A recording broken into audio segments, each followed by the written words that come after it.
Here's a riddle. Which U.S. city is so loved that its name should be repeated twice? You guessed it, New York, New York. But the thing is, how much of New York do we really know?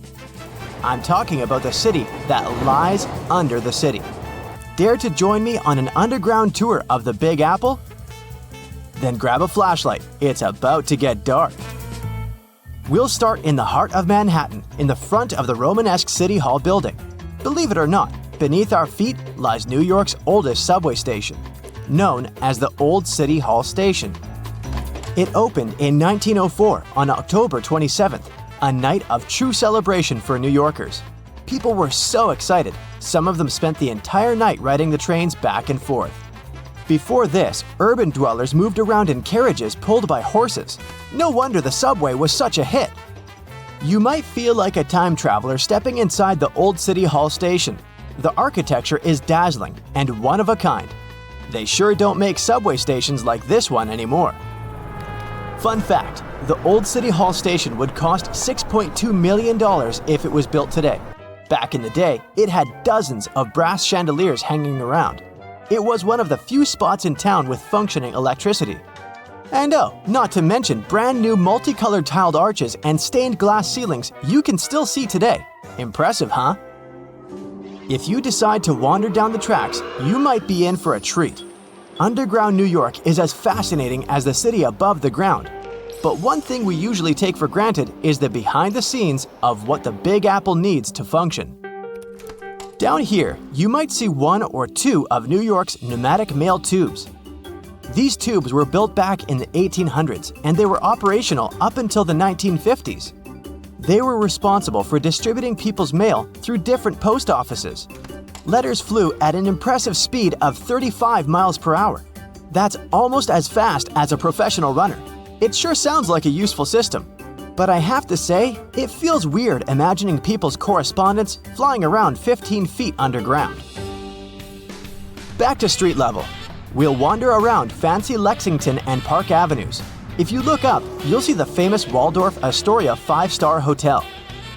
Many celebrities have stayed there, including John Lennon and Yoko Ono, as well as presidents such as FDR. This is why the hotel used a secret infrastructure to sneak people inside and out. Under the building, a tunnel known as Track 61 connected the Waldorf Astoria to Grand Central Station.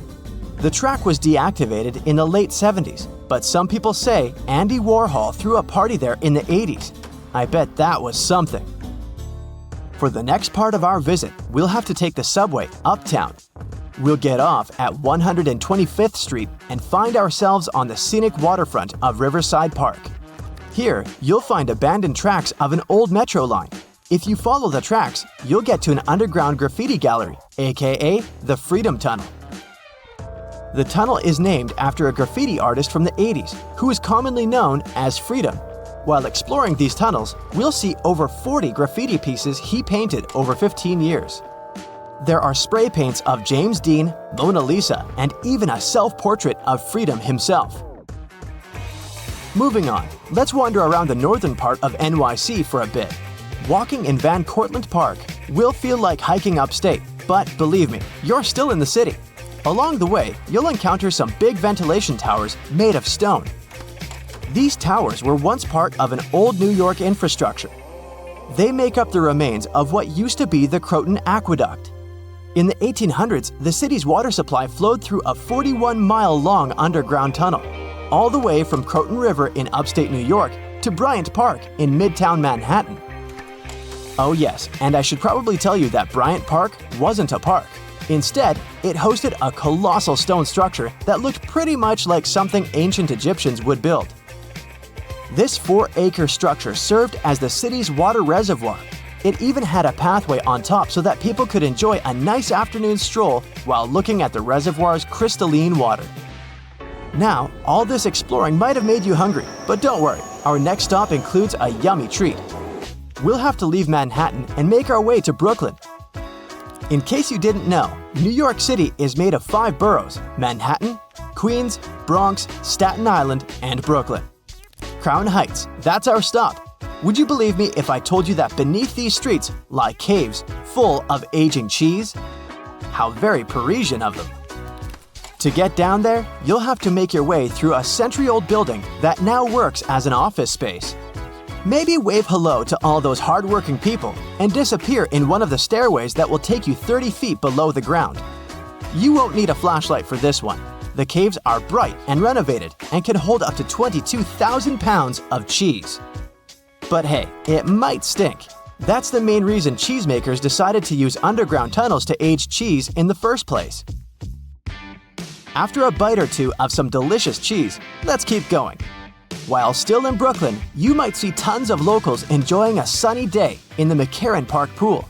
This pool is a huge attraction, being 3 times the size of an Olympic pool. As the NYC explorer you are becoming, you might even go for a swim. But hey, there's a much more interesting part to this attraction. The pool was built in the early 1900s, but it was shut down in the 50s. During this time, urban explorers discovered a network of underground tunnels right beneath the pool. And, of course, you can find a secret entrance and get a peek for yourself. There, you'll not only see the pool's filtration and heating system, but also a lot of graffiti from the time the site was abandoned. Neat! This question may sound weird, but have you ever seen a cow in New York? I sure haven't. Well, maybe there's a reason for that. Apparently, New York still has underground tunnels that were constructed for the transportation of cattle. Once New York started to flood with automobiles, cows became a burden for traffic. Until a 200-foot-long cow passage was built below 12th Street to transport the livestock that was ferried over from New Jersey. These days, you won't be able to visit this place in person because the tunnel was most likely destroyed. But historians found blueprints proving its existence. To add to the list, archaeologists discovered a very peculiar fossil a while back. Now imagine peeling off the layers of the city's soil. First, at 15 inches, you'll find a layer of wires. I'm talking TV cables, electricity, and all that. Digging deeper, at 4 feet, you'll see water and sewage pipes. But then, at 15 feet down under the surface of NYC, diggers have found a fossilized shipwreck. The wreck is located right under Broad Street, where there was once shallow water. They believe the wreck dates back to the 1600s. It's 92 feet long and 25 feet wide. Oh, and that's not all. At the intersection of Bowery and Canal Street, engineers stumbled upon a room with its walls and ceiling covered in mirrors. And no one has managed to explain the existence of this bizarre place yet. Our Big Apple underground visit is coming to an end. But we sure did more than just scratch the surface on this one. Before we finish, let's enjoy the best of what NYC cuisine has to offer, a good old bagel. Who knows, maybe next time we'll do Paris or even London. See you soon, explorer. Welcome to one of the most iconic buildings in New York City. Its official name is the Fuller Building, but thanks to the sharp 25-degree top corner, people began to associate the tower with a flat iron, and today the name Flatiron is stuck both to the skyscraper and the entire district around it. This unusual cake-slice shape has turned the building into a famous tourist destination. It has popped out in many movies, TV programs, and magazines, so you probably recognize this property even if you've never been to Manhattan.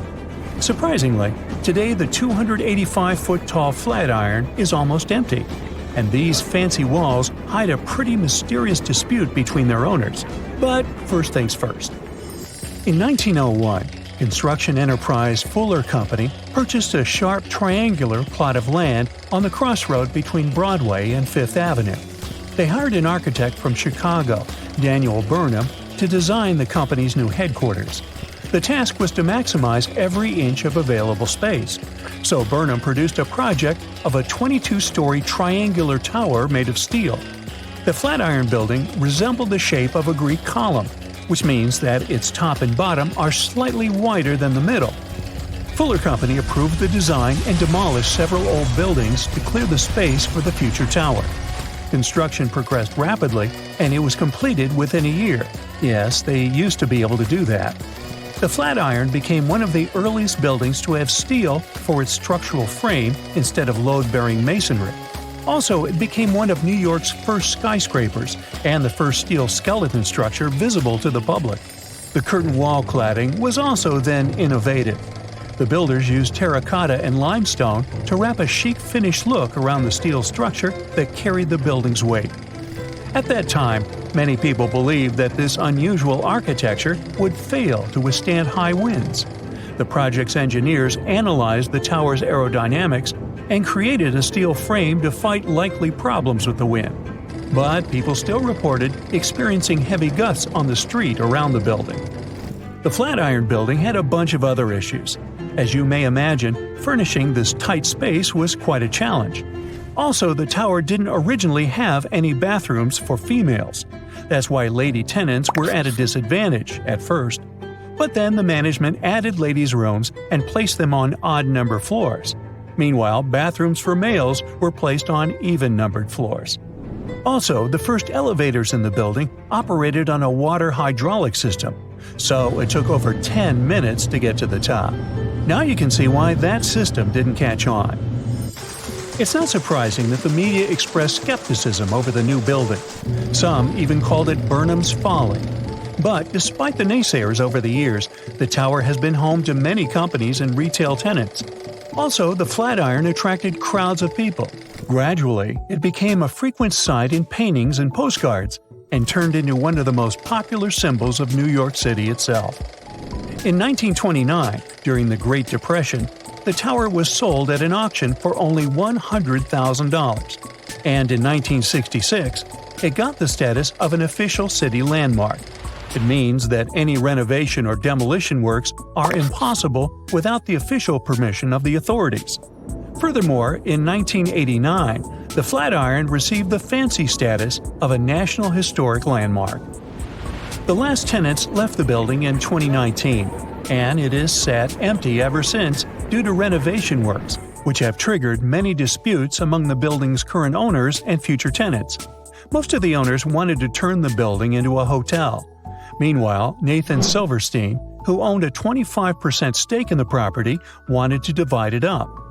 Finally, in 2023, the local court organized an auction on the building. The owners, who held 75%, intended to buy out Silverstein's stake to put an end to all disputes over the future of this building. The bid started from $50 million and the price soared to $190 million thanks to an unexpected bidder, Jacob Garlick. Surprisingly, he beat out everyone and won the auction. Some considered the price that he offered too high because the building required at least $100 million worth of renovation. Hey, it gets better. Garlick disappeared after the auction. He has never paid anything, not even the deposit, and he hasn't yet explained himself to the media. So for now, Garlick's location and intention remains unknown. Little did we know that it's possible to show up at a luxurious auction in New York, outbid everyone, and then just vanish into space. Well, according to some experts from the real estate world, it's a very weird situation for a building auction. Usually the bidders are asked to prove their funds in advance.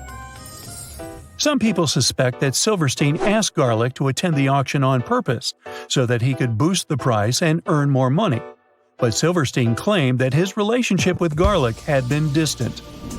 On May 20th, the second auction took place. Garlick was absent, but a coalition of syndicates and previous owners won the bid and acquired the Flatiron for $101 million. They haven't yet announced any plans, so today the future of the Flatiron remains uncertain. The age of the Flatiron Building is only around 121 years, but this famous and beloved symbol of New York has survived so many chapters, from challenging traditional architecture to surviving multiple crises, including the Great Depression. So, chances are that this iconic tower will surprise us in the future. Oh, by the way, the Flatiron is not the only skyscraper with issues in New York City. Here's the famous half-built Leaning Tower of Manhattan. A 670-foot skyscraper is located at the corner of South Street and Maiden Lane on the East River. The tower was to host 80 super fancy condos to sell for up to $7 million each. The developer also planned to offer yacht services to the tenants. A pre-sale of this luxurious but unfinished project was launched in 2018. But in 2020, the tower began to lean 3 inches to the north. The developer put construction on hold and initiated a huge investigation to figure out why this tower refused to stay straight. Although the reason remains unclear, the consensus appears to be that a weak foundation is to blame. You think? And now, welcome to the Waldorf Astoria, a former host to authorities, royal families, and Hollywood stars, and maybe not so welcome. This Art Deco masterpiece is the very place where Marilyn Monroe once stayed and where Grace Kelly got engaged to Monaco's Prince Rainier III. But in 2017, the famous hotel was closed for a multi-billion-dollar renovation. The property's new Chinese owners, Anbang Insurance, plan to partially turn the hotel rooms into condo apartments by 2019. The condo price was planned to reach up to $18 million per unit. But eventually, something went wrong, and the date of the project completion was postponed until 2025 at best. Although, according to the media, the renovation might have already cost around $2 billion. Some insiders mention poor coordination within the project caused by the dismissal of its American director. They also blame the property's new owner, Dajia Insurance Group, which took over the project after the chairman of Anbang was sent to prison for fraud in 2018. To date, the future of the Waldorf Astoria remains unclear. So I'd try another hotel if you're visiting the Big Apple. And here's another heartbreak hotel story. In 2019, a development firm, Chetrit Group, launched the construction of a 33-story hotel near Madison Square Garden and Penn Station.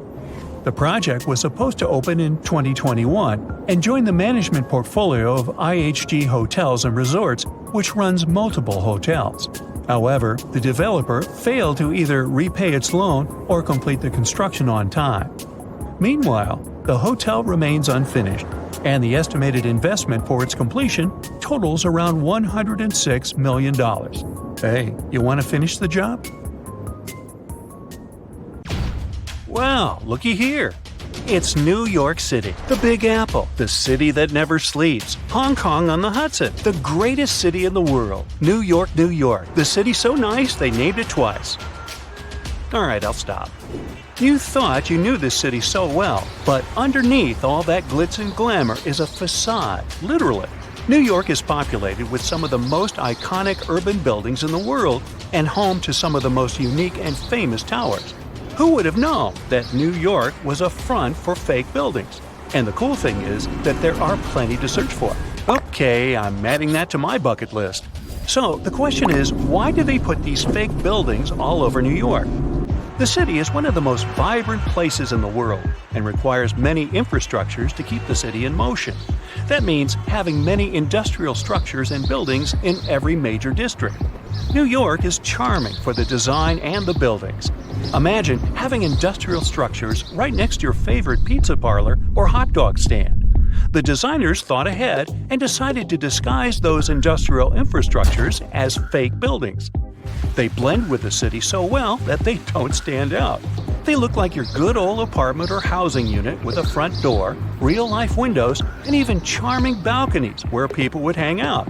The only thing is that there's nothing behind the facade and no one is allowed inside. So, where in the world can you find these fake buildings? For starters, one of the most popular fake buildings is in Brooklyn. At 58 Joralemon Street, you can find a very typical neighborhood.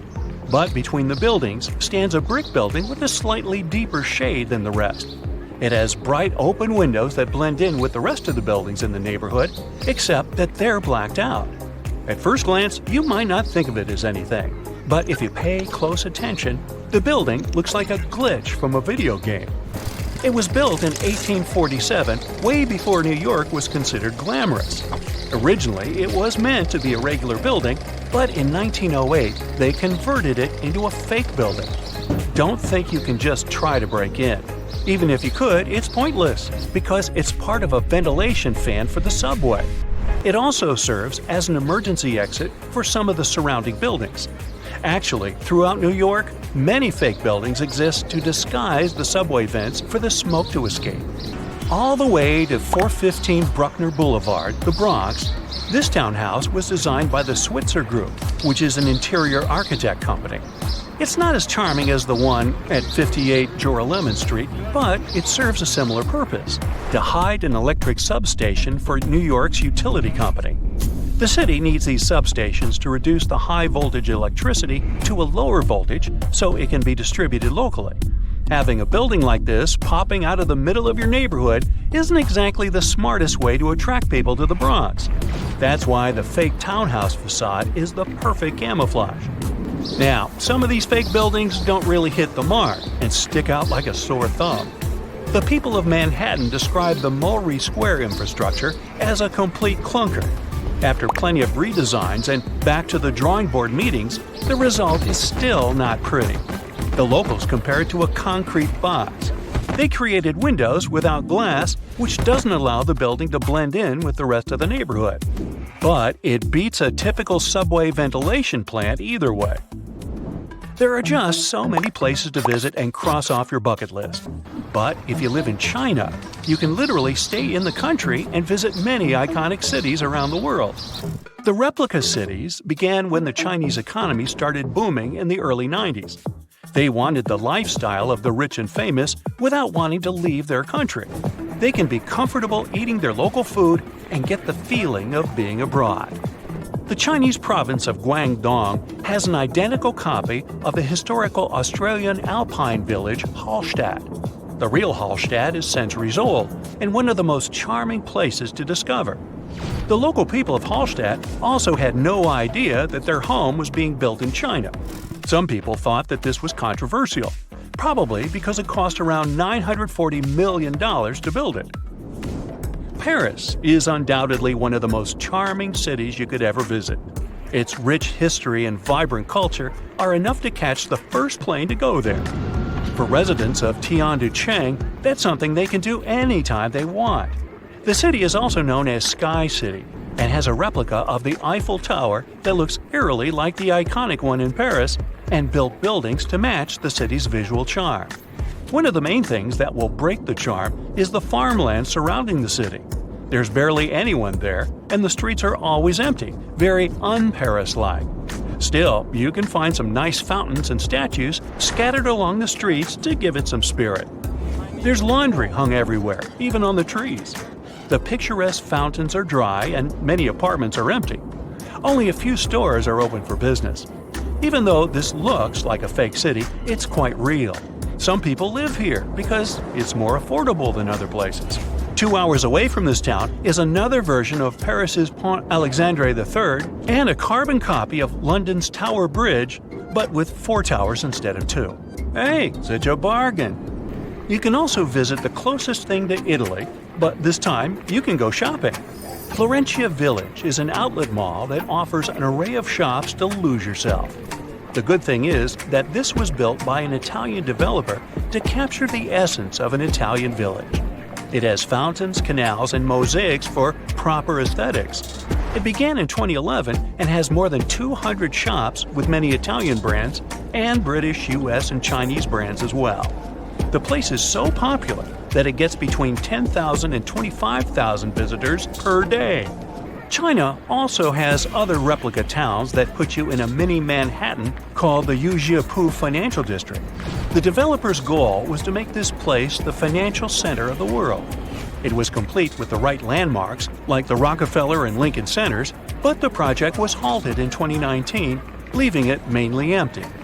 You can find a typical English town with cobbled streets, Victorian homes, and restaurants that make Thames Town. This place was meant to recreate a European lifestyle fantasy without leaving Shanghai. China also has a Dutch town that has some elements of Amsterdam with windmills and famous canals. They even decided to copy some of the landmarks, like the Netherlands Maritime Museum. Here's a bonus story of Lebanon's thinnest building built out of a dispute. It's the story of 2 brothers who both inherited unequal plots of land. One of the brothers happened to get a very thin plot of land and couldn't help but be jealous of his brother's nice plot of land. He wasn't pleased. Both of the lands overlooked the Mediterranean Sea in a lively neighborhood of Beirut. So it's no wonder that both brothers couldn't agree on how they should develop their lands. It was obvious that the brother with the most land could build a proper building. The other brother had to improvise. He decided to obstruct his brother's property by constructing a thin building enough to only fit 14 feet at its widest and 2 feet at its most narrow. It was constructed in 1954, and the locals of the area know it as the Grudge. The crazy thing is that the place was once habitable with many visitors enjoying their stay. It's not easy to live there, but it's part of living the experience. The building is still standing, but is empty.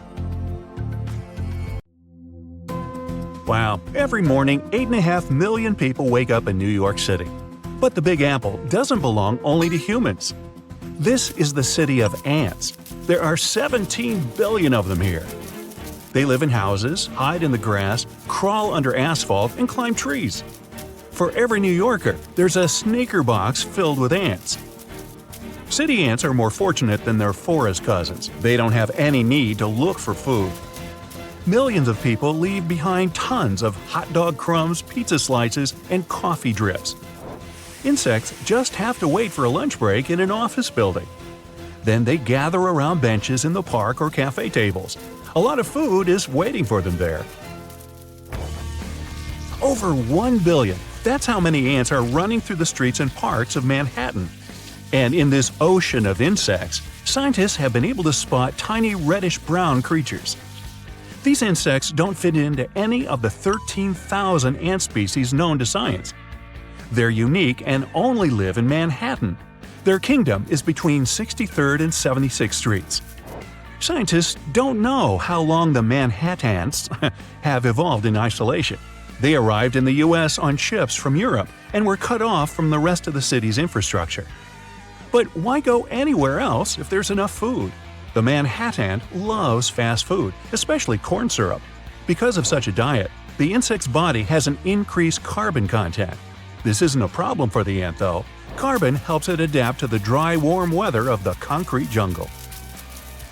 Around 20% of New York City is parks and green spaces.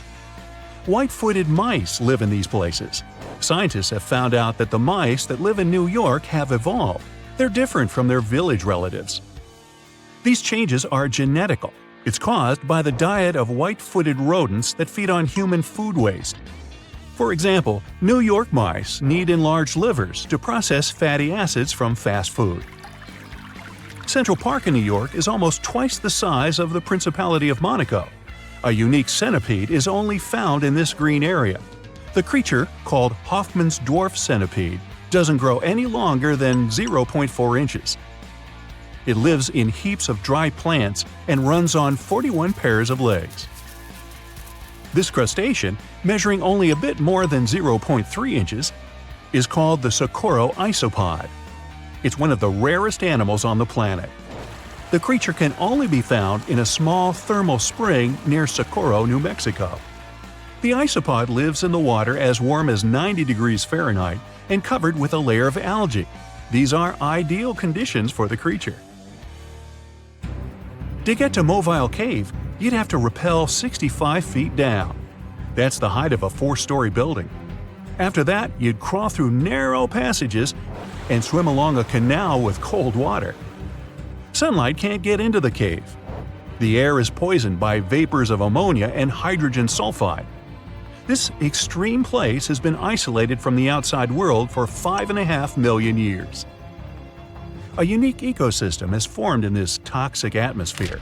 Of all the animals that live there, 33 species of millipedes, scorpions, spiders, and leeches can't be found anywhere else on Earth. These creatures are mostly blind and colorless. Well, why would you need eyes and disguise if you live in complete darkness? Mobile's coolest guy is the venomous centipede. Scientists have nicknamed this animal the King of the Cave. It doesn't grow more than 2 inches, but for this world, it's a giant. The blind salamander would feel great in the company of strange animals from Mobile, but these little monsters are separated by the ocean and thousands of miles. The Mobile Cave is located in Romania, where these beauties live only in Texas. Their home is an underground body of water in the San Marcos area. These salamanders grow to be 5 inches long. The name makes it pretty clear that the animal is blind. It does have eyes, but they're pretty much useless. This doesn't stop the salamander from being a skilled snail and shrimp hunter.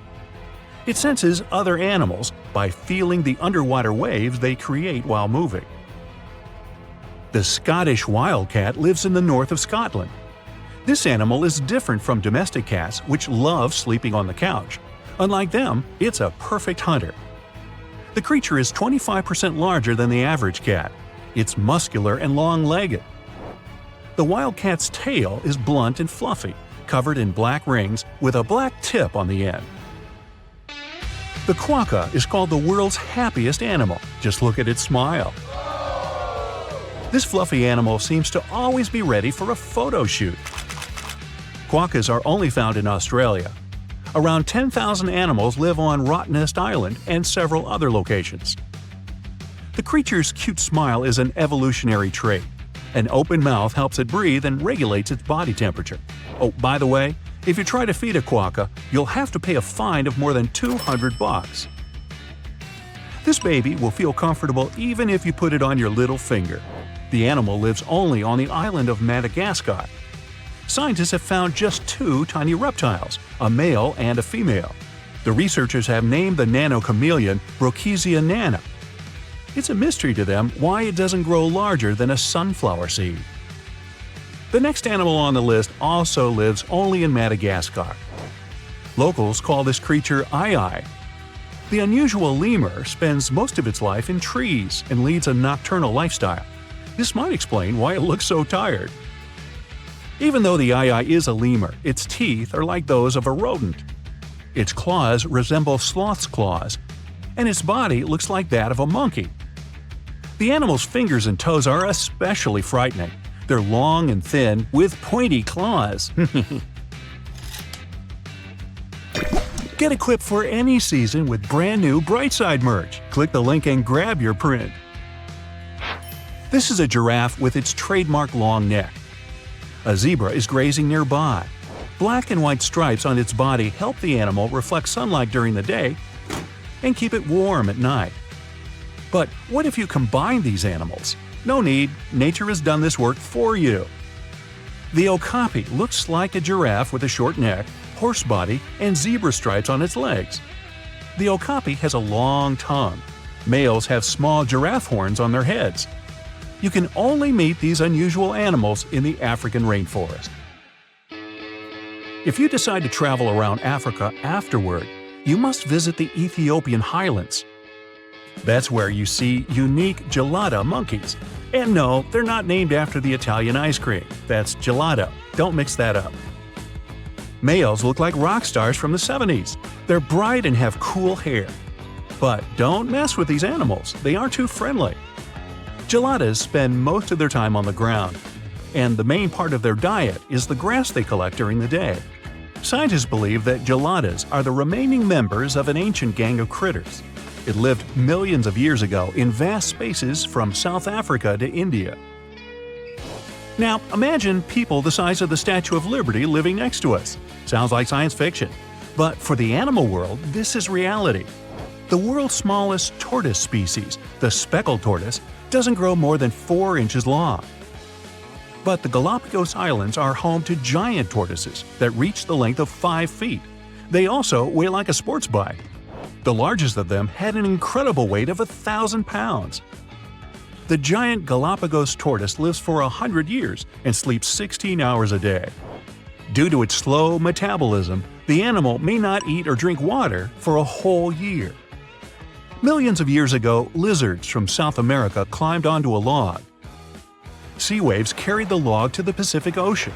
The lizards traveled hundreds of miles and ended up on the Galapagos Islands. They had to evolve to adapt to new conditions. Scientists believe this is how the marine iguanas appeared. These unique animals look like dangerous dragons, but in fact, they feed on plants and are totally harmless. Iguanas spend most of their lives in water. To get rid of sea salt that accumulates in the body, these animals literally sneeze salt. Achoo! The lyrebird lives only in southeastern Australia and the island of Tasmania. The bird has such a strange name because of its tail. It looks like a lyre, a stringed instrument of the ancient Greeks. Lyrebirds are known for their ability to imitate other birds, and not only them. The bird copies animal screams, human voices, chainsaw noises, car and fire alarms, and even the click of a camera. About 12,000 years ago, a salt lake appeared on one of Palau's islands. Today, it's called Jellyfish Lake. This 1,500 by 500-foot reservoir is home to 5 million golden jellyfish. These unique creatures swim to the west shore of the lake every morning. There, jellyfish wait for the sunrise. Then, all day long, they follow the sun. Algae lives in the tissues of the jellyfish, feeding them with energy. These algae can't live without sunlight.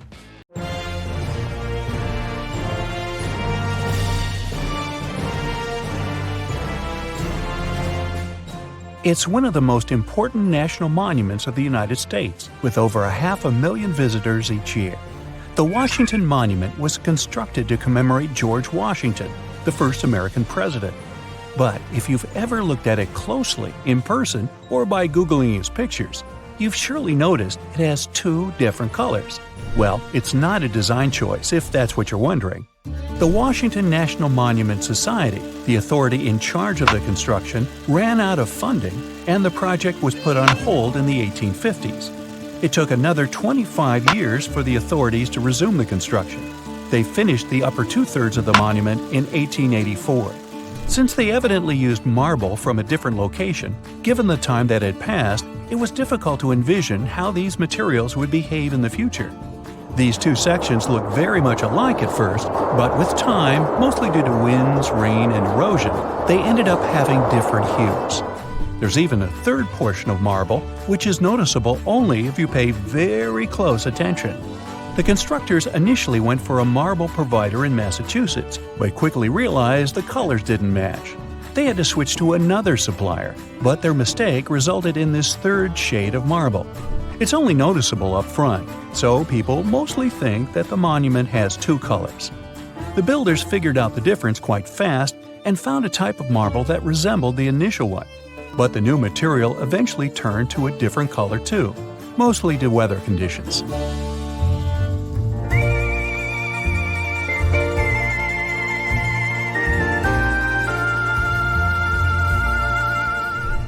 Are you one of those people who like to spend their free time on Pinterest or Instagram in search of your next travel location? Then you surely haven't missed a little Italian town called Cinque Terre. The reason why it's so popular among photographers and globetrotters is its brightly painted buildings, which come in a nice contrast to the crystal clear ocean waters. These houses come in a huge selection of colors, from green to yellow and even bright pink. So it's no wonder this location is such a hit. It looks more like a painting than an actual place on Earth. But why are these houses so gorgeously bright? Local legends say that fishers used to paint their homes in various colors so that they could quickly spot them from the water as they came back home from the sea. Now, some other buildings come with coloring so specific that their inhabitants are prohibited from changing it by law. It's the case of the Pink City, otherwise known as Jaipur in India. It has numerous buildings of different hues of pink, from dusty rose to fuchsias. This impressive coloring dates back to the 1800s.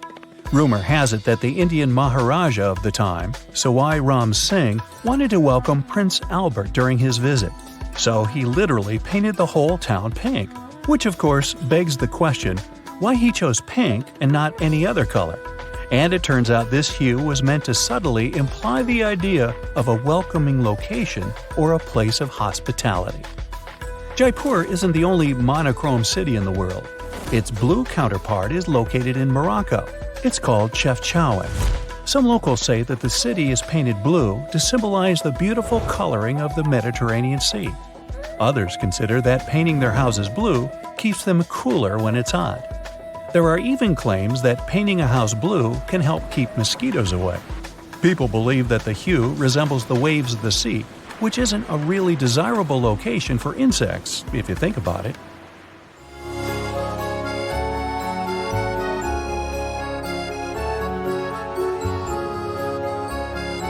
Now, this construction has become the undeniable symbol of the City of Love. Ah, the Tour Eiffel. I can smell a freshly baked baguette, can't you? Well, it turns out the Eiffel Tower has a little chromatic secret of its own. This famous French monument is painted chestnut brown these days, but it hasn't always been this color. The engineer who built the tower and also gave it its name was a man called Gustave Eiffel. He claimed that the initial paint used for the tower, a very bright red, was supposed to help protect the construction from rust, kind of like the Golden Gate Bridge does in San Francisco. But since it was built, the Eiffel Tower has had many different hues, like ochre, yellow, and several shades of brown. At one point, they even used the ombre paint effect. It made the tower look as if it was fading upon reaching the sky. I've hardly ever heard a more touching story than that of the Taiwanese Rainbow Grandpa. His name is Huang Yongfu, and his story begins in the late 2000s. Given he was officially the last resident, the local authorities were just about to bring down his small village in order to make room for a modern apartment complex. To cope with his sadness, the man started painting the walls of the houses in his village. He began with drawings of birds, cats, and eventually people. In 2010, a local university student found out about this little DIY project, and the rest was history. With the help of a fundraising campaign, this little village now attracts a staggering number of tourists each year, over 1 million. It's no wonder the local authorities eventually renounced their plans. While we're on the subject of beautiful designs, there's a library out there that actually looks like a giant bookshelf.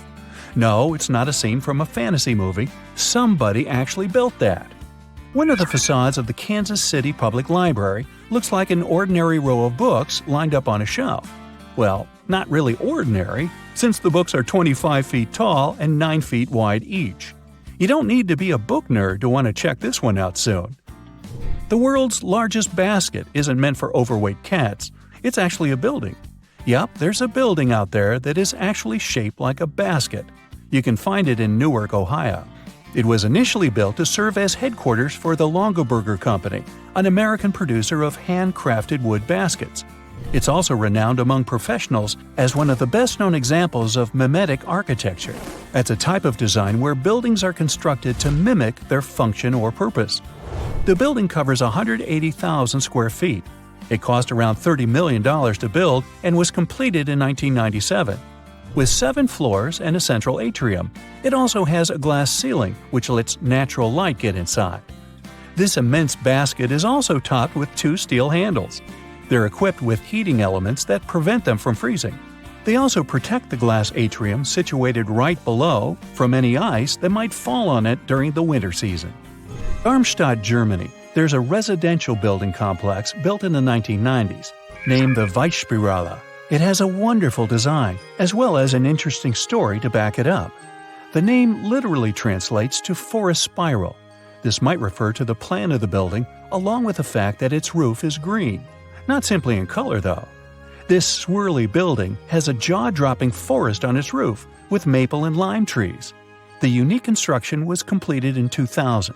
It has 105 apartments and more than 100 windows, each of them with its particular shape and size.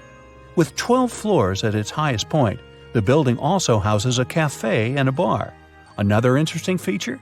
Each corner in the construction is rounded off. Now, should you ever find yourself visiting the city of Rotterdam in the Netherlands, try not to miss the cube houses. These unique buildings are placed above ground level on top of a pedestrian bridge close to the city center and the Rotterdam Black metro station. In the 20th century, the city of Rotterdam was damaged.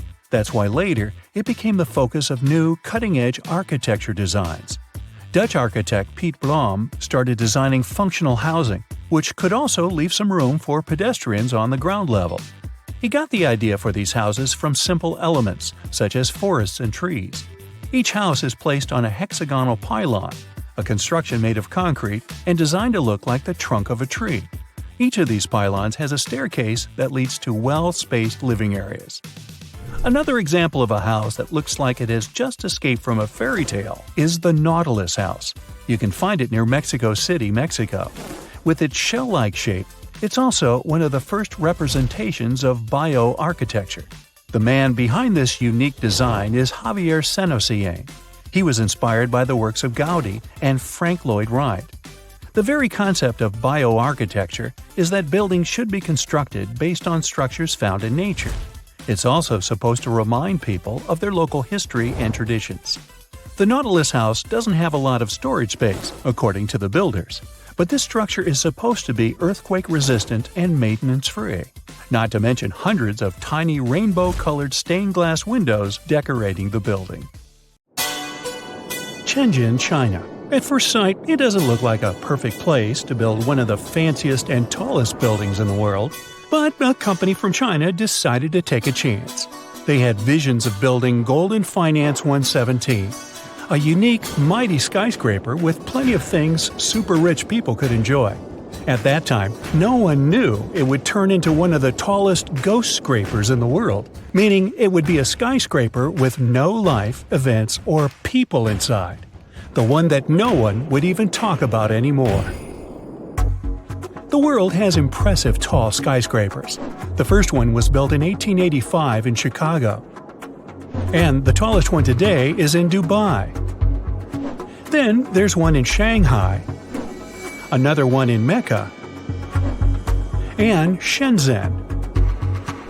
Golden Finance 117 was supposed to be the fifth tallest skyscraper ever built.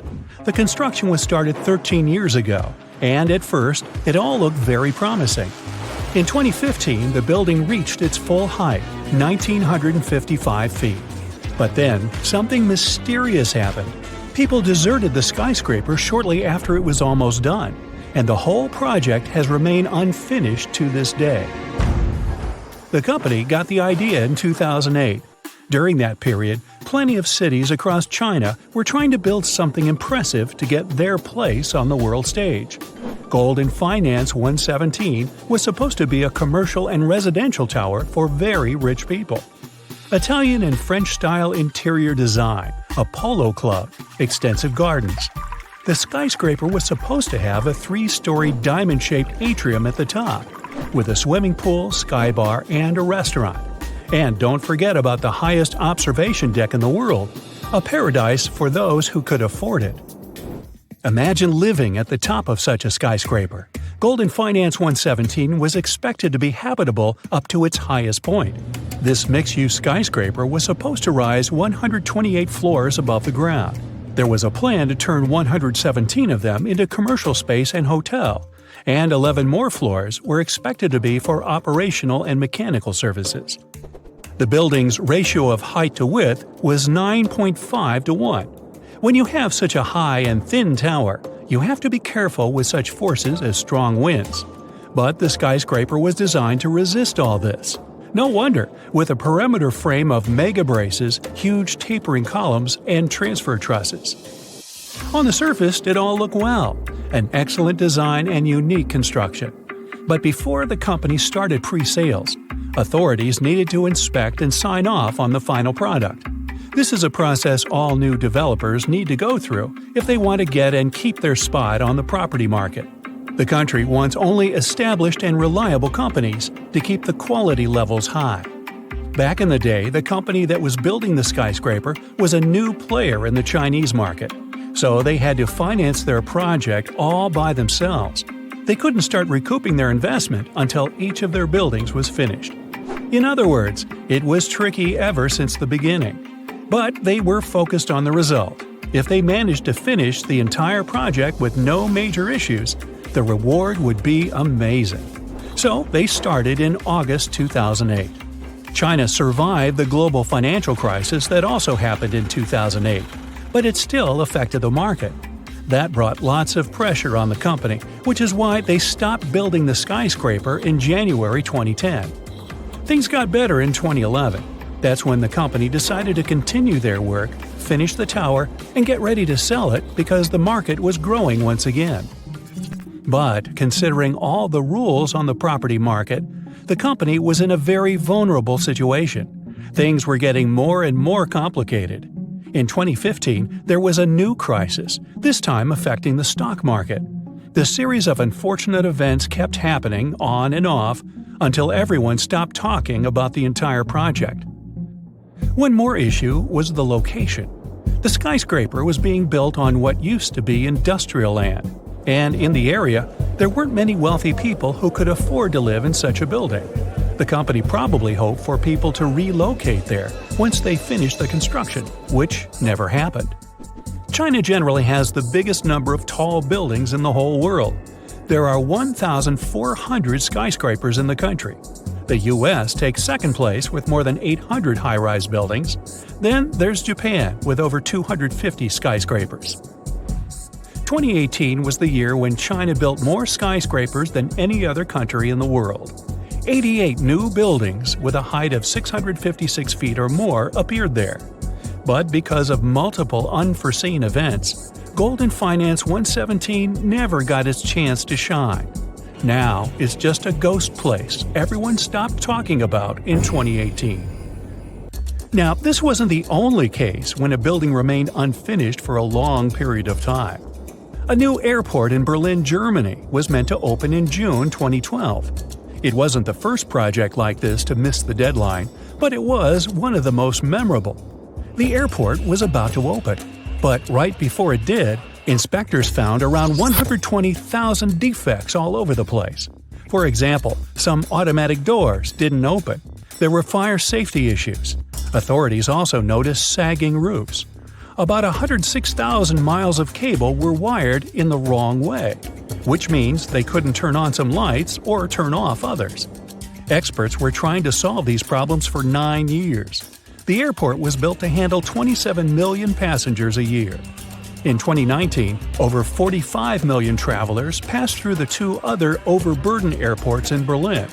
These airports are now set to close and merge with the new one, which has started expanding. The original budget for the whole project was more than $8.2 billion, but it's likely to increase in the next few years. The idea occurred back in 1990, and it took 6 years just to find the right spot to build the airport. The official construction didn't start for another decade. The original code for this airport also needed to be changed since it was already in use by an airport in India. But if you design an airport in the early 2000s, will it even be compatible with the travel habits and technology in 2020 and beyond? Also, there isn't enough space for all the planes that are supposed to be there. And still, since 2020, the airport has been open and growing bigger. Meanwhile, a tower in Krakow, Poland, got the nickname Skeleton. It stood proud and tall, but its unfinished carcass indeed looked like a skeleton. At 300 feet, it's one of the tallest buildings in Krakow. The project started in 1975, but stopped because of some difficulties in the country that occurred at that time. The tower remained abandoned for a long time and changed owners several times. It was often wrapped in advertising billboards. Luckily, it didn't remain unfinished. In 2016, the latest reconstruction process started. The main goal was to turn the skyscraper into a modern office building. It's completed now. The tower consists of 5 office buildings, together with the main one in the center. Architects found inspiration in styles from the 1920s and 30s. There's a terrace at the top. In the future, a museum of the history of the building might appear in the skyscraper. And here's one more ghost tower, this time in Bangkok, Thailand. From the outside, you'd say it's just another part of Bangkok's skyline. The skyscraper is around 75% completed. But once you take a closer look, you'll see there are plenty of interior structures missing. It was supposed to be a luxury building, but right now it's just another abandoned skyscraper. It's surrounded by a fence and doesn't look safe. The walls are covered with graffiti and there's no electricity. The building stands there as a reminder of what it could have become and draws the attention of urban explorers from all over the world. The construction process stopped when the crisis started, and now only occasional adventurists visit the site to enjoy the magnificent view of the city and the river. There are many myths around arguably the greatest structure ever built by humans, the Great Wall of China. Some say it's so grand that it's visible from space. Others claim that you can see it from as far as the moon. Other theories suggest that the builders of the wall were left inside. Well, sorry to disappoint you, but all these impressive stories are just myths. But even with those stories busted, the Great Wall of China is an impressive and truly breathtaking structure. So let me tell you its true story. Today, China is one of the most populated countries in the world, counting as many as 1.4 billion residents. It's also one of the oldest nations in the world. It has 3,500 years of continuous written history, but the civilization existed long before that. There is a theory that while the European continent, for example, was most likely reached by humans from Africa, China wasn't populated by settlers that came from somewhere else. Some people believe that the Chinese civilization got formed from local Stone Age people who lived on the territory since the prehistoric period. So now, the Great Wall of China.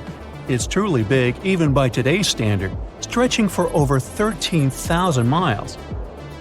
To imagine it better, it's almost 5 times the distance between New York and Los Angeles. Or even a bit greater than the distance between the North and South Poles.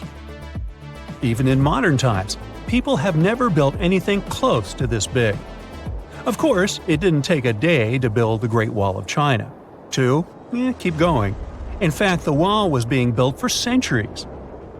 Maybe you know that ancient cities had walls around them to protect themselves from invaders. Yes, Chinese cities had them too. The first Chinese emperor united the country in 220 BCE and got a brilliant but very ambitious idea to turn all city walls into one big wall that would defend the country's border against attacks from the north. A trusted general directed the construction, enrolling a big group of workers, soldiers, commoners, and convicts. Back then, the wall was built of rammed earth and wood. In some places that were strategically important, the sections of the wall overlapped to provide maximum security. The walls were around 26 feet high on average. But the Great Wall didn't yet look like the construction we know today. Every next emperor would pick up the big wall project, strengthening and extending it, repairing, but also modernizing construction techniques. Some used bricks to build it. Others moved on to granite and marble blocks. Watchtowers and platforms weren't there from the beginning as well. They were added by Ming emperors. The watchtowers made it possible to communicate with other parts of the wall through smoke and fire messages. So, the wall is quite inconsistent in terms of material, but it only adds more charm to the construction and shows how much effort and time it took. The reasons why some parts of the wall have been standing for centuries and are still in good condition is glutinous rice flour. Turns out, this sticky rice mortar is almost like cement. It's very strong and waterproof, sealing the bricks so tightly together that even sneaky weeds can't grow between them. You may also notice that some bricks have writings carved on them. They were left by the workers who were building the wall. The purpose of those writings is quality assurance. They contain such information as location, quantity, and responsible officials. So, in the case of some problems with the quality of materials or constructions, it would be known who should be held accountable for it. Recently, a research group has looked through official historical documents of the Ming Dynasty that ruled China from the 14th to the 17th centuries. They came across records of secret doors in the Great Wall, so they decided to find them. They used a flying robot to capture continuous centimeter resolution photos of the wall. They photographed 90% of the wall that was built during the Ming Dynasty and discovered the remains of over 220 secret doors along the wall. Some of them have a specific width and height that allows only one person to go through.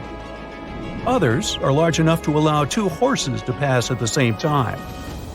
Why are the doors there? Well, the Great Wall's main goal was to protect the country from the enemy. Building doors that could let the enemy in would undermine the whole point of having a wall. So, of course, the doors were secret passages. They perfectly matched the surroundings topographically, and the exit on the outside was camouflaged with bricks so that it was almost completely indistinguishable from the brick wall. The wall was never just a defensive wall, and it was never completely closed. It could be opened on demand. It was also a structure used for trade and commerce, communication between inside and outside the wall, and of course, for defense and spying. Some doors were used for trade with the other side. Through smaller doors, a person would sneak out to spy on the enemy that lived on the other side. The hidden gates were also useful for a sudden attack. As you remember, some gates were camouflaged with brick on the outside. The exit was so indistinguishable that the enemy had no idea exactly where it was located. The inside entrance for Chinese soldiers was hollow, so they could walk through the wall and break the camouflaged exit gate from the inside, starting their surprise attack. Now, even though the main point was to prevent outsiders from getting into the city, the wall wasn't too effective on that matter. It could still be climbed over or marched around. So the wall was being watched at all times, and the guards gave signals to the troops if they saw the enemy approach. Also, the wall provided more time to mobilize and bulk up the country's forces or lure the enemy troops into a difficult strategic position. The construction stopped at the end of the 19th century. The wall lost its strategic and military importance due to technological advances. Over the centuries to today, only 8% of the Great Wall is in good condition, and the rest is damaged. Also, around one-third of the wall has disappeared without a trace, due to both natural erosion and human damage. I guess you could say it's now just a pretty good wall. As you remember, the first parts of the wall were built out of rammed earth and wood. These are not the most unfailing materials if we're talking about thousands of years. Also, destructive farming methods have turned large areas into a desert and contributed to erosion. Also, many bricks were taken away from the wall in the last century to be used in building farms and houses. The wall is being deconstructed stone by stone even today, but this time by tourists. Quite a few of them take a stone as a souvenir. That's a total of a lot of stones, considering that over 10 million tourists visit the Great Wall every year. Since 1987, the wall has been a UNESCO World Heritage Site, highlighting that it has an outstanding importance to humanity. The wall is one of China's 56 World Heritage Sites, second place among countries with landmarks protected by UNESCO. Who's first, you ask? Well, the top spot, with 58 World Heritage Sites, belongs to Italy. And do you know that the wall isn't only a famous tourist attraction, but also the location of the Great Wall Marathon? It's a marathon that was established in 1999 and is one of the most challenging ones in the world. You guessed right, people run along the wall, including all the steps. There are 3 distances, so that participants can run a full marathon that is 26 miles, a half marathon that's 13 miles, or just have a fun run of 5 miles. Hey, New Year is coming, and we're going to celebrate. Pack your things, we're going to China. Yeah, you might think I'm crazy. New Year was some time ago. But Lunar New Year isn't on January 1st. It doesn't even have a regular date because it depends on the lunar calendar. But it's usually sometime in January or February. The first day of the year is the day when the new moon appears. Then the celebration lasts for about 15 days until the moon is full. This year, Lunar New Year falls on February 12th. A whopping 1/6 of the world celebrates it, at least. The holiday is celebrated in China, where we're headed, but it's also a public holiday in many other countries. They all have different names for it, but the concept is the same: a lunar calendar celebration. Outside of Asia, the biggest celebration is held in San Francisco. It's been that way since the middle of the 19th century, when many Chinese workers arrived there during the gold rush to work in the mines. Now you can see huge Lunar New Year fireworks in tons of cities around the U.S. But getting to or moving around China isn't that easy. We gotta be careful, because right now, transportation systems are stretched to the limit. About 15 days before the New Year, and then 25 days into it, a lot of people travel somewhere by plane, train, bus, or on foot. It's traditional to visit your family for New Year. It's the largest annual human migration on the planet. Last year, in this 40-day period, There were about 3 billion total trips taken. The Lunar New Year is also called Spring Festival. It signifies the end of the winter. And wait, are you as confused as I am right now? Spring in February? It's not a mistake. There are 24 solar terms in the Chinese traditional calendar, and each of them lasts about 15 days. Usually, the New Year falls on the term that starts in the beginning of February, and it's called the beginning of spring. It's followed by the seasons rainwater, waking of insects, and spring equinox. The traditional Chinese calendar is a bit different to the one they and the rest of the world uses. Years are counted in 60-year cycles. The cycle that's running now started in 1984. Also, their calendar is way ahead because they started counting years much earlier. This year will be 4719. Also, every year has a different zodiac sign, one of the 12 animals. The cycle of 12 starts with the rat, followed by the ox, tiger, rabbit, dragon, snake, horse, sheep, monkey, rooster, dog, and pig. Thank you. 2020 was the year of the rat, and 2021 is the year of the ox. The year of the animal you were born in is your zodiac animal. Your zodiac animal comes around every 12 years, and some say it's unlucky. But don't worry, there's a way to protect yourself. The color red. Some people wear red clothes during the year of their zodiac animal, or more likely, get a red purse or tie a red ribbon to their bag or something. A little more about red. We've finally arrived in Beijing, the capital of China. Notice how everything's decorated in red? City streets are lit up with red lanterns. Some people are dressed in red, and houses are decorated with spring festival decorations. These red decorations are a very important part of this holiday. There's no way to celebrate it without them. Red is also a big deal in Chinese culture. Just look at the flag. In China, the color red means good fortune and joy, and symbolizes good luck for the following year. Sure, some are wearing red, but the thing that really stands out is that a lot of people have new clothes on. People clean their houses before the new year, get new haircuts, and declutter their lives as best they can, all to greet the new year. The most important part of the celebration is the reunion dinner. Wherever family members are, they all try to come back home to celebrate. There's a big feast to commemorate the past year, and there's usually a lot of food. An important dish in traditional dinners is a whole fish, which signifies prosperity for the new year. Another common thing to eat are rice cakes. They're so iconic, some people even call them New Year cakes. They're made of rice flour and are very sticky. There are also dumplings, chopped meat and vegetables wrapped in dough. They're made to imitate the shape of ancient Chinese silver ingots that were used as money. So dumplings signify wealth. The rule of the evening: get stuffed full of delicious dumplings. You'll need energy. There's a long public holiday ahead, the longest one all year. Most people have 7 to 12 days of vacation, and students sometimes don't go to school for the whole month. After the main meal, some families sit together and watch the Lunar New Year Gala. It's a TV program with many different performances.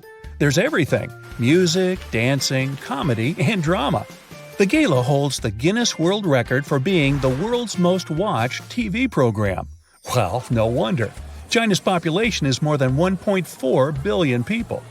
Younger family members get red envelopes with money from their grandparents, uncles, and other family members. Bosses give them to employees, and students might even give them to their favorite teachers. Nowadays, many of them are digital. Fireworks were accidentally invented in China more than 2,000 years ago, when someone unintentionally tossed bamboo into a fire. 1,000 years later, they were reinvented by an alchemist who was trying to find the formula for eternal life. He mixed sulfur, charcoal, and potassium nitrate and heated it up. Kaboom! Packed into a piece of bamboo, it made the first firecrackers. They were traditionally used to scare away evil spirits. More than 1,000 years later, China is still the world's leading producer of fireworks. If you love fireworks and the 4th of July just isn't enough, see if there are any big cities near you having Lunar New Year fireworks. They can be epic. According to tradition, the first day of the year is for all-out celebration. That's another reason why it's better to clean your house before the new year. Also, everyone has a birthday. It doesn't really matter when you were actually born. In China, people have a regular age and a nominal age. The real age is just the regular one starting at 0. But the nominal age is a bit different. When a person is born, he or she is considered to be 1 year old. Every New Year's Day, people become 1 year older. For example, those born on February 11th this year would just have to wait a few days to get a nominal age of 2. Rice is a big part of Chinese culture, but not on the 3rd day of the new year. That's Rice's birthday. On that day, people that are following the tradition aren't supposed to eat any rice. People usually eat a type of pasta or dumplings instead. There's another important event a few days later. The 10th day of the Lunar New Year is called the Stone Festival. On that day, people don't use stone tools. That was a big deal back in the day when stone tools were used every day to make flour. The last, 15th day of the celebration is called the Lantern Festival. Historians say that the first lanterns were used about 2,000 years ago. Now they're a big part of China's celebration culture. On the last day of the New Year celebration, people go outside at night with their lanterns. The lantern symbolizes letting go of your old self to become a better person in the new year. Also, many write riddles on their lanterns and solve the riddles of others when they go outside. A big part of the public celebration is the Dragon Dance. It's performed by a large team of dancers who hide inside a long model of a dragon. Plus, there's a whole team of drummers nearby providing the music. The dragon moves around, sometimes in a circle and sometimes like a wave. That means that the dancers have to remember the entire choreography without being able to see what's going on around them. And if the folks in the tail are moving too slowly, you shout back to them to quit dragging. Well, I thought it was fun. You're standing in the middle of a vast, empty desert in Saudi Arabia. But in the middle of that emptiness, 2 enormous mirrored skyscrapers rise side by side, in perfect parallel to each other. This isn't just some sci-fi concept, it's the line, the centerpiece of Saudi Arabia's boldest urban project yet.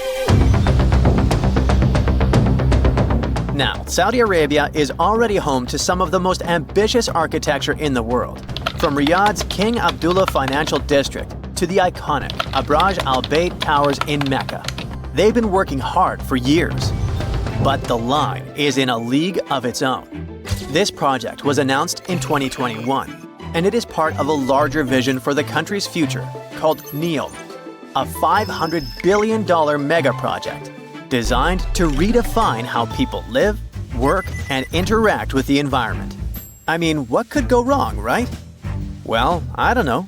But Nadmi Al Nasser, the longtime chief executive of the ambitious project, has recently departed. Suspicious. Even more so because NEOM's statement issued soon after did not give any plausible reason for his departure. Then, the line project itself was originally expected to cost around $200 billion. But by 2024, that number had skyrocketed to a mind-blowing $2 trillion. That's about twice Saudi Arabia's entire GDP. And if you ask independent experts, they think it could end up costing even more. At first, the plan was to build about 10 miles of the project and have 1.5 million people living there by 2030. By now, the expectations are way more modest. Only just under 1.5 miles are likely to be done by 2030, with fewer than 300,000 residents. The project has come across a lot of problems along the way. Engineering issues and management problems have caused major delays, and progress hasn't been as fast as hoped. And now, let's figure out what exactly is the line. It's a literal city made up of 2 parallel skyscrapers, each towering 1,640 feet high. That's higher than almost all the tallest skyscrapers in the world. These skyscrapers are 656 feet wide and stretch for a mind-boggling 106 miles across the northwest of Saudi Arabia, right near the Red Sea. The most astounding thing? The entire city is actually within this one structure. There are no cars, no roads, no emissions. But we'll go into detail a bit later. The complex is supposed to house 9 million people, and all of this running entirely on clean energy. Such a project aligns perfectly with Saudi Arabia's ambitious Vision 2030 plan. The outside of the skyscrapers will be covered in mirrors that will reflect the surrounding desert landscape, creating an almost seamless blend between the city and its surroundings. Inside, there will be lush parks, cascading waterfalls, flying taxis, and even robot helpers to take care of everyday tasks. They're also planning to make an artificial moon as part of the city's design. One more thing that makes the line so unique is its design. Unlike traditional cities that spread out horizontally, the line is vertical. Everything, homes, offices, parks, schools, shopping centers, are stacked on top of each other in layers. This means that residents won't need to travel long distances to get what they need. In fact, the designers promise that all amenities will be within a 5-minute walk from anywhere in the city. And while it's compact in width, the city's vertically layered structure means it can comfortably fit all 9 million residents, while leaving plenty of room for parks, natural spaces, and modern conveniences. There's even a plan for year-round climate control, keeping both indoor and outdoor spaces at comfortable temperatures, no matter how harsh the desert weather gets. Of course, even with everything close by, people will still need to get around the city. Worry not. The line has it covered in the most futuristic way possible. It features a high-speed train system that will travel from one end of the city to the other in just 20 minutes. That's 106 miles in 20 minutes with only 4 stops along the way. Imagine being able to get anywhere in the city faster than you could drive across town in most places today. Besides the train, the line will also have autonomous vehicles. Those will be cars and shuttles driving themselves with the help of advanced technology. They will handle everything from parking to going around obstacles. Even cooler, in the line, every car, train, and any other piece of infrastructure will be connected in a huge network called the Internet of Things. Sensors and real-time data will allow traffic to flow smoothly, preventing delays and reducing congestion. They first spoke about the NEOM project in 2017. Besides the line, NEOM is supposed to include an octagon-shaped floating industrial city and a posh mountain ski resort. There, Saudi Arabia will host the Asian Winter Games in 2029. Plus, there will be the world's largest green energy plant, which will make the region self-sufficient and sustainable. The goal of NEOM is to attract people from around the world, not just to visit, but to live there. Residents will even be given their own identity, Neomians. Not everyone thinks this construction is a good idea. Some urban planners and architects have pointed out pretty big flaws in the city's straight-line layout. You see, in a regular city like Johannesburg, which covers way more ground than the line, 2 random people are usually only about 20 miles apart. But in the line, the average distance between 2 random people would be 35 miles. That's almost double, even though the line's overall area is way smaller. This setup could make it harder for people to connect socially and might be a pain to navigate, even with a high-speed train zipping through it. Now, they promise that every resident will have everything they need within a 5-minute walk, but there are doubts too. People wonder if living in a super compact, stacked-up design might end up feeling claustrophobic or even too much to handle. As for the whole mirrored exterior idea, it looks pretty cool in renderings. But there's an opinion it could actually mess with the environment. Reflecting all that sunlight in a desert might disturb local wildlife or create unexpected heat issues. The line's high-tech features sound amazing, but they come with their own set of headaches. The city is supposed to run on the Internet of Things tech and autonomous vehicles. Sounds awesome, right? But how are they going to pull that off for a 106-mile-long city? For things to run smoothly, every piece of tech, cars, trains, infrastructure, needs to be perfectly in sync, sharing tons of real-time data. If there's even a tiny glitch, it could throw a wrench into daily life for millions of people. Then there's that high-speed train. It does sound like a dream, But actually, building and keeping it running in the middle of a desert is not so easy. The heat, shifting sands, and wear and tear on the tracks could cause big delays and rack up costs pretty quickly. People around the world are questioning if the line is even doable. The first inhabitants were supposed to start living there by 2030, but there are reports about scaling the project back, so that deadline feels like a big stretch. There's also a sustainability issue. The line is supposed to have zero emissions and 100% clean energy. But building something so massive is bound to take tons of resources. With all these challenges, Saudi Arabia is looking into new ways to fund the line and figure out which parts of their Vision 2030 projects to prioritize. An insider has recently said that some projects might go ahead as planned, while others could be delayed or scaled down. This lines up with what Ali Shahabi, who's on NEOM's advisory board, has said. He admitted that the Vision 2030 goals were always meant to be super ambitious, like almost too ambitious. But he argued that even if they only pull off part of it in time, it'll still be a big deal. On December 5, 1952, a nauseating yellow-gray fog engulfed London, claiming 12,000 lives. This wasn't mere mist, it stank of rotting eggs and stretched 30 miles wide.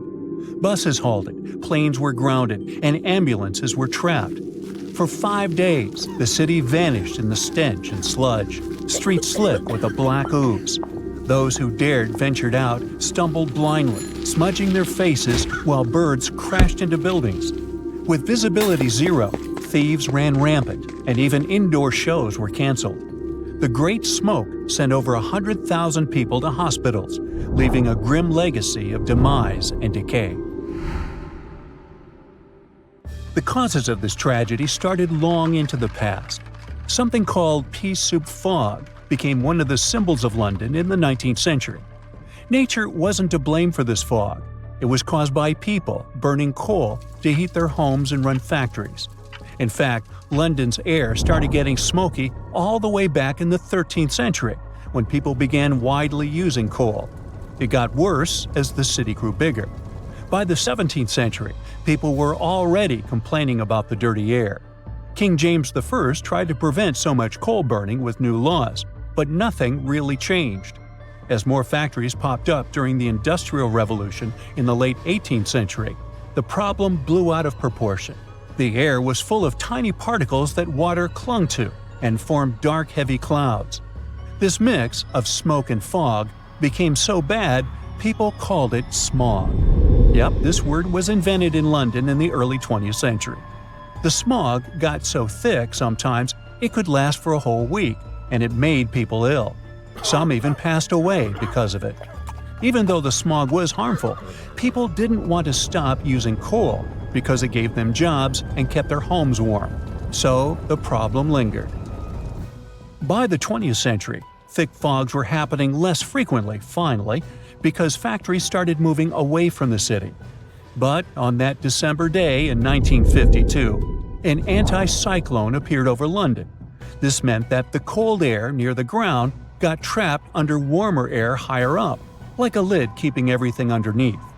Because of this, all the smoke from factories, cars, and home fireplaces couldn't float up and away like usual. Instead, it clung near the ground, mixed with water in the air, and produced an extremely thick, dirty fog. Plus, daylight in December is shorter, and it was really cold, so people had to use even more coal for heating and lighting than they normally did. All this led to a disaster. It was clear that sulfur particles from the burning coal made the fog yellow and smell like rotten eggs. But scientists couldn't figure out why and how these particles turned into sulfuric acid. Decades later, an international team of researchers recreated that scary fog in a lab. They used samples of air and atmospheric measurements from the fog in 2 large Chinese cities that have high levels of sulfur dioxide in the air, just like London during the Great Smoke. They learned that the thick, dirty air, called haze, doesn't form in the same way in London and in China. In London's fog, smoke from burning coal released 2 gases, sulfur dioxide and nitrogen dioxide.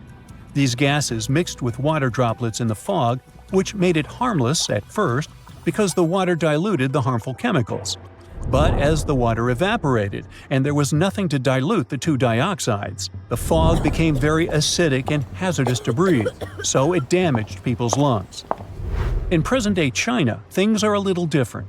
A third chemical, ammonia, joins the mix.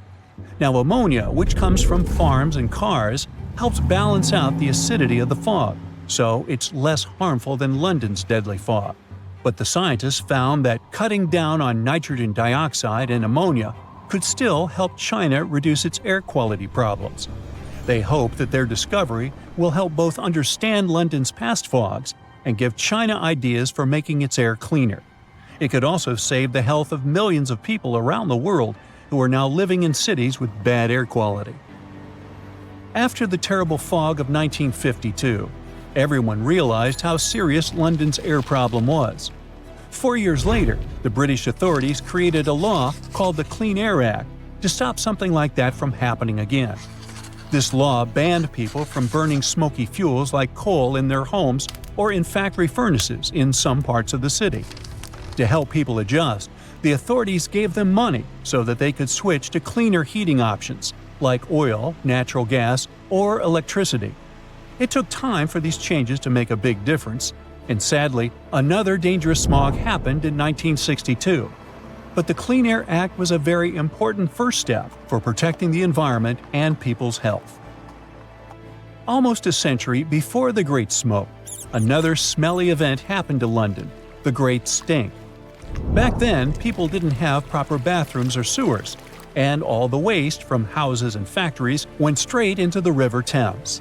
When the weather got super hot in July and August, the water level in the river went down, and piles of waste, sometimes 6 feet, popped up on the muddy banks.